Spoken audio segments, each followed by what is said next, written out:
Estamos de vuelta con nuestro espacio La Entrevista aquí en Antofagasta Televisión. Hoy para presentar en nuestros estudios a Cristian Zamarano, cientista político. Gracias, Cristian, por aceptar la invitación. Bienvenido nuevamente a Antofagasta Televisión. No, un gusto de estar de vuelta acá en el canal. Para desgranar lo que es el ambiente político, la situación política de la región, ad porta de lo que es el plebiscito en el mes de diciembre y lo que será la elección de gobernador, alcalde, concejales y consejeros en octubre del próximo año. Vamos al plebiscito primero. ¿Cómo lo ves? Dificultoso. ¿Sí? Dificultoso porque aún no está asegurado. Debe ser aceptado el texto. Hay todavía un punto de procedimiento que debe garantizar que va a ocurrir o no el plebiscito. Todavía no está garantizado ese punto, pero yo creo que sí va a ser sometido, pues sería bien que sea sometido al escrutinio popular la propuesta de este Consejo Constitucional, pero yo creo que los ambientes van más hacia una tendencia hacia el rechazo que una aprobación de lo que ha sucedido.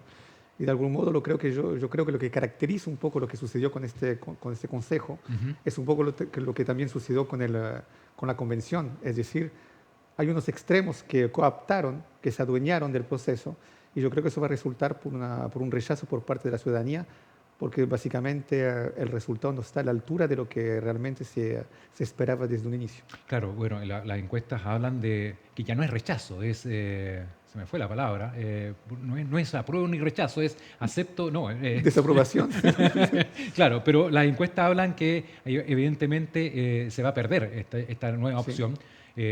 Escuchábamos dentro del comité de expertos que también están cuestionando mucho lo que está saliendo y que incluso no están haciendo caso a las propuestas de este comité de expertos. Mira, hoy día se adoptó una medida, hoy día martes, que indicaba que, por ejemplo, los expresidentes no pueden volver a postularse más de 2 veces. Ujú. Anteriormente estaba el caso de los inmigrantes, anteriormente hay medidas en relación también, toda la discusión que hubo en torno al aborto, si era de materia constitucional o no, si se Claro. podía prohibir o no.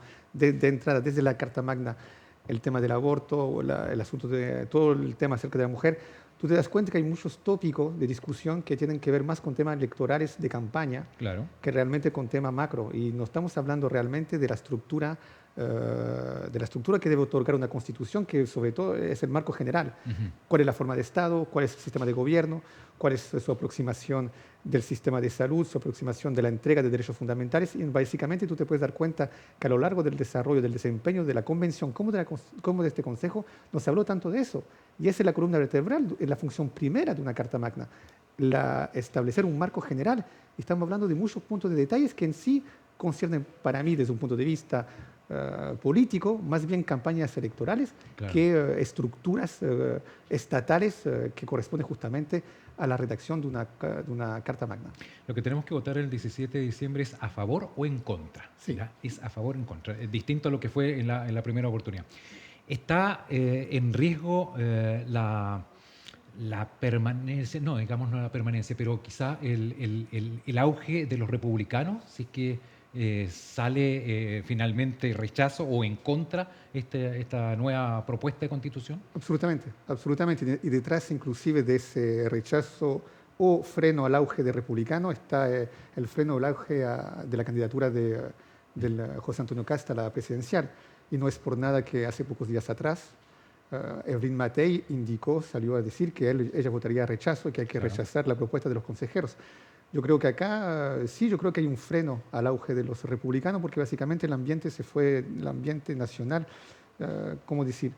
No hemos asistido a respuestas tajantes a las problemáticas, pero las problemáticas ya se diluyeron y siguen persistentes, pero básicamente el tema constitucional ya no aparece como una respuesta a esos temas. Mm. Y el descontento ya no se manifiesta tanto en las urnas, o si se va a manifestar en las urnas, yo creo que se va a manifestar en contra del texto que se va a proponer. ¿Por qué? Porque el texto propuesto va a ser un texto de político. Yo creo que lo que no ha bajado en Chile es el sentimiento antipolítico. Lo que sí ha bajado, yo creo que ese sentimiento antipolítico se acople con el auge de republicano. Y yo creo que acá, de manera paradójica, también hay quizás la aparición de una voluntad de volver a recentrar el discurso político, el debate político, y eso va a pasar, según un movimiento pendulario que yo veo, desde una derecha más extrema hacia una derecha más centrada. El péndulo va a bajar. A un momento dado se fue a la extrema izquierda, bajó a la centroizquierda, Claro. luego se fue a la extrema derecha y ahora va a bajar a la derecha más moderada. Yo creo que puede ser el turno si se está bien manejado y si se rechaza la propuesta constitucional de una candidatura como Evelyn Matei, yo creo que va a agarrar fuerza después de diciembre si asistimos a esa desaprobación de la propuesta constitucional del Consejo. Vamos al plano local, ¿ya? Después de este plebiscito del 17 de diciembre, vienen las elecciones, ya lo decía, gobernador, consejeros, alcalde, concejales en el mes de octubre. ¿Cómo se ve el panorama local? Porque hasta la fecha no hay ningún candidato. No. Bueno, en primer lugar es difícil no mencionar el caso Fundación, porque ¿Sí? nació aquí. Hay que felicitar a Timeline, que hizo un trabajo Sí. de orfebre en ese tema periodístico, y de algún modo eso golpeó la clase política a nivel nacional, el oficialismo, pero también no puedes tú obviar que golpeó también a nivel local, y acá hay dos personajes clave. En un primer lugar, la diputada Catalina Pérez, que hoy en día está viviendo días muy difíciles porque Sí. perdió el apoyo inclusive de su partido, RD, que indica a la PDI que hoy en día son sospechosos Claro. de lo que sucedió, al igual que su expareja y al igual que el ex-seremi señor Contreras.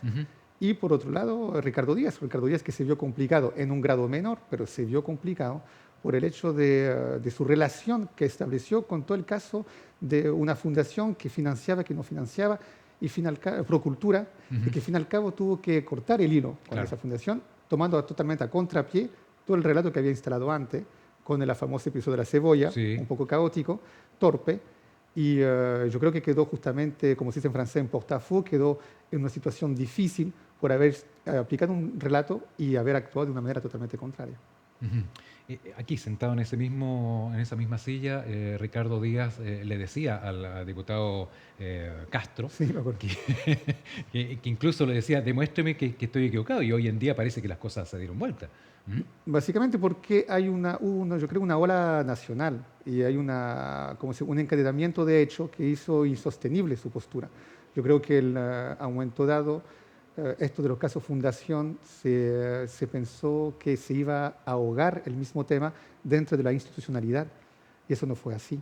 Yo creo que ahí también jugó en un inicio un rol favorable el ministro Montes, pero también yo creo que se perdió un poco el relato en el camino. Y yo creo lo que yo temo hoy día es que si no es Fiscalía que lleva a cabo correctamente este tema, de un punto de vista de la administración pública, yo no estoy seguro que obtengamos la respuesta que debemos obtener. Entonces yo creo que ahí la presión del periodismo, porque el periodismo que sacó este tema, al igual que la fuerza de la PDI, de la Fiscalía, solo eso puede llevarnos a un nivel bastante interesante de desarrollo de este evento para poder tener resultados que a lo menos permitan apuntar y castigar a algunos culpables de esta situación. ¿Cuál debiera ser las acciones que debiera tomar el actual gobernador Ricardo Díaz para, si quiere, ser reelegido? Bueno, yo creo que es bastante difícil su situación porque yo veo una diferencia, para no decir un abismo, por lo menos, hay un cierto margen de espacio, un gap entre su discurso y las acciones. Y eso desde un inicio. Si bien el relato que él instaló y funcionó, porque también correspondía al estallido social, una empatía con una clase media inferior, sin ninguna altanería, no quiero ser altanero socialmente, pero con una clase media inferior o clase popular, ese hecho de ser profesor, el profesor gobernador. Y eso va de la mano, en el inconsciente popular me da la impresión, no soy psicanalista, pero me da esa impresión, con una cierta probidad en el actuar. Claro. Yo creo que el caso Procultura marcó un quiebre. Había un desempeño más o menos mediocre con la ejecución presupuestaria, se salvó de aquello. Con los proyectos, por ejemplo, retomó temas que siempre están de moda en Antofagasta, los corredores bioceánicos, y también, bien que era contradictorio con un poco su postura cuando él era vocero de este pueblo de Temata, igual la gente lo pasó por alto. Esta vez, ahí se quedó estancado. Y yo creo que la manera de salir de aquello, porque ahí el relato totalmente está en contradicción con los hechos, yo creo que su salvación pasa por una nueva comunicación y rearmar su equipo. Y uno puede ver que en realidad siempre se mueve en torno a los mismos personajes. Claro. Mismos personajes que muchas veces también se quedan en la sombra. Porque si hay un mal desempeño del gobernador, no es el gobernador solo. La gran virtud del gobernador regional hoy en día, sobre todo si independiente o apoyado simplemente por un partido, es que él puede elegir su equipo sin tanto los coteos de los partidos políticos. Claro. Acá simplemente le debía coteo al Partido Socialista, pero uno puede ver que dentro de sus miembros, como por ejemplo Patricia Lana, me parece, que fue administradora regional, y hubo otros personajes como El señor, me parece, un personaje muy relacionado, el ex director de Fractal, relacionado con los campamentos. Son gente que no se ven atacada en la palestra pública Claro. y obligatoriamente en el desempeño más o menos atacable o mediocre del gobernador, también tiene una responsabilidad.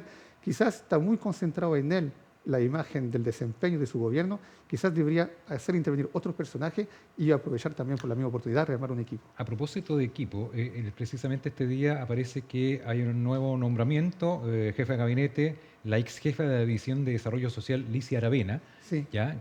Que hoy está cuestionada, ¿ah? Por maltrato. sí. ¿Ya? Entonces, ¿sigue habiendo quizás pasos en falso? Bueno, absolutamente. Bueno, acá hay que también saber que ella es del Partido Socialista. Mm. De hecho, era muy activa en redes sociales durante las campañas y justamente muy activa sobre el tema del maltrato y del feminismo.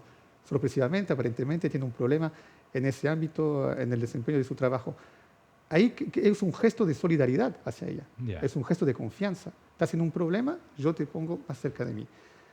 No sé si es el famoso adagio que indica mejor tener sus enemigos cerca que lejos, pero no, yo creo que es una muestra de confianza y una muestra hacia el Partido Socialista, porque Ricardo Díaz, en esta situación, tiene que pensar que le queda simplemente un año para la próxima campaña.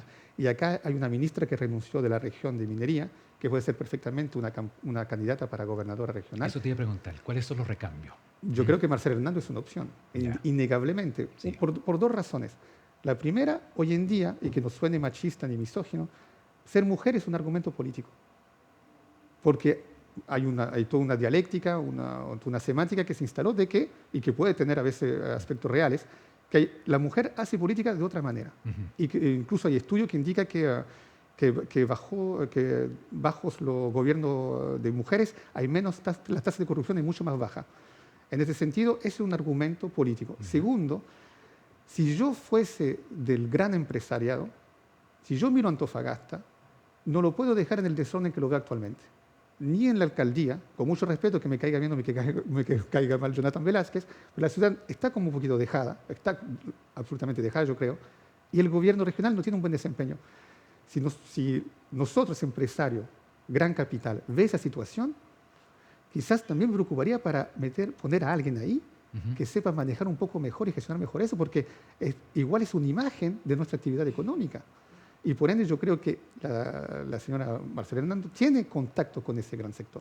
Y quizás lo que le falta a los actores actuales es tener relación con ese gran sector. No es ser sometido, pero obligatoriamente uno y otro deben colaborar. Y yo creo que acá faltan dialogantes para poder establecer una cierta sinergia, para poder recuperar y ordenar la región y la ciudad. Gobierno regional. En el otro lado de la vereda, ¿quiénes estarían bajo tu mirada, como candidatos ahí o Bueno, candidata? hoy día se declaró Carlos Cantero ¿Ya? en Tamlay, disponible, claro. absolutamente, lo que también es lógico. Es decir, tú tienes una persona que fue 2 veces senador, 2 veces diputado, que fue varias veces alcalde, Claro. tiene un recorrido académico, tiene libro, independiente, regionalista, habla de cosmovisión. Ok, el perfil es el currículum validado. Difícilmente tú puedes decir te descarto como candidato si quieres Claro. ser candidato. Pero también hay un asunto de popularidad. Porque si tú miras, por ejemplo, la victoria de Jonathan Velázquez, que se construyó sobre un relato de 4 años como concejal, gracias al manejo de las redes sociales, tú tienes que tomar en consideración que hay un segmento de la población que no toma obligatoriamente en consideración estos aspectos de un currículum como lo que tiene el señor Cantero. Y yo creo que acá Catrín San Martín, innegablemente, hoy en día en la derecha, que no tiene muchos personajes que relucen, es un personaje a tomar en consideración. Catherine, ¿para qué cargo?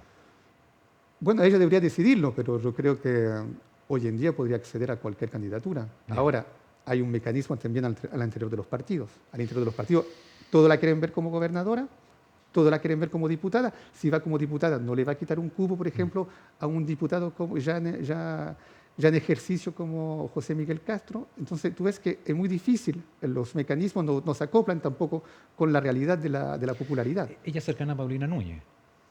Y ahí también hay una relación de... Ya. Je t'aime, moi non plus, te quiero, pero yo tampoco. Bueno, porque ella tiene intención de la presidencia. Es que yo creo que lo queramos o no en política, igual, bien que sean del mismo, sobre todo en la derecha, porque hay que subrayar un paradigma. La unión se hace mucho más fácilmente en la izquierda que en la derecha. La derecha el poder divide, o el acceso al poder divide, la posibilidad de acceder al poder divide, en la izquierda une. Sí, la concertación es una obra de la centro izquierda. Están así que hasta la democracia cristiana se dejó aspirar por esa dinámica. Si la democracia cristiana hubiese sido a la derecha, estoy seguro que no existe la concertación. Entonces, yo creo que la derecha tiene ese problema. Pero muchas veces la derecha, yo imagino a Paulina Núñez, en Catherine San Martín, ve una potencial rival también. Entonces hay que encontrar la justa medida. ¿La ayudo dónde? ¿La ayudo cómo? ¿Y hasta dónde la llevo? Para que no justamente me juegue en contra. Entonces yo creo que el mejor camino que yo encuentro que puede adoptar o seguir Catherine San Martín es su independencia. Yo creo que hoy en día la independencia es también un argumento, además joven, y además llega a un segmento que no llega a cualquiera, y yo creo que a veces puede abarcar de un extremo hasta un centro izquierda que embarca a unos jóvenes que se dejan seducir por justamente su juventud. Claro. ¿Y la alcaldía? La alcaldía es difícil. Porque a todos nos sorprendió Velázquez. Y yo no creo que esté tan perdido tampoco, honestamente, porque yo creo que su actividad... Mira, Jonathan Velázquez, bajo sus aires, es criticable en su gestión, para mí es catastrófico, pero en su comunicación, yo encuentro que es una inteligencia poco encontrada acá. Porque la gran virtud, por ejemplo, de Karen Rojo sabía hacerse amar. A mucha gente la detestaba, pero se sabía hacer amar. Cuando iba a lugares, la amaban. No es tan así, no tiene ese carisma, no tiene ese encanto, no tiene ese ángel Jonathan Velázquez, pero tiene un manejo comunicacional absolutamente vertiginoso cuando ven simplemente el relato con el gato. Hay gente que sigue el gato y likea y le da hasta un relato que es la encarnación de un ser que él perdió y todo eso. Igual logró instalar eso, lo que llaman en ciencia política el storytelling, una historia contada. Y él lo logró instalar. Eso para mí es un argumento político y eso lo hace que todavía está vigente. En la derecha, Luis Aguilera era el candidato de RN. Yo creo que nos llega al porcentaje, un porcentaje en las encuestas que le permita confirmar esas aspiraciones. Y tú ves un tipo como Sacha Rasmilic, que de Evópoli, que está empezando un trabajo de hormiga chiquitito, como Kung Fu, caminando por las calles de Antofagasta, pero yo creo que yo tengo el gran defecto de siempre creer en el trabajo. Y yo tomo siempre como ejemplo Zapatero contra Aznar en España a inicios del año 2000. Zapatero, de izquierda, se enfrenta a Aznar. Aznar era un monstruo a la época de la derecha, en Europa en general y en el mundo, era un referente. Zapatero empieza una campaña muy paulatinamente pobre, discreta, y va a crecer. 2 años de campaña. Todo el mundo dice que pierde. A 2 días de la elección en España debía perder. Hay un atentado en Madrid.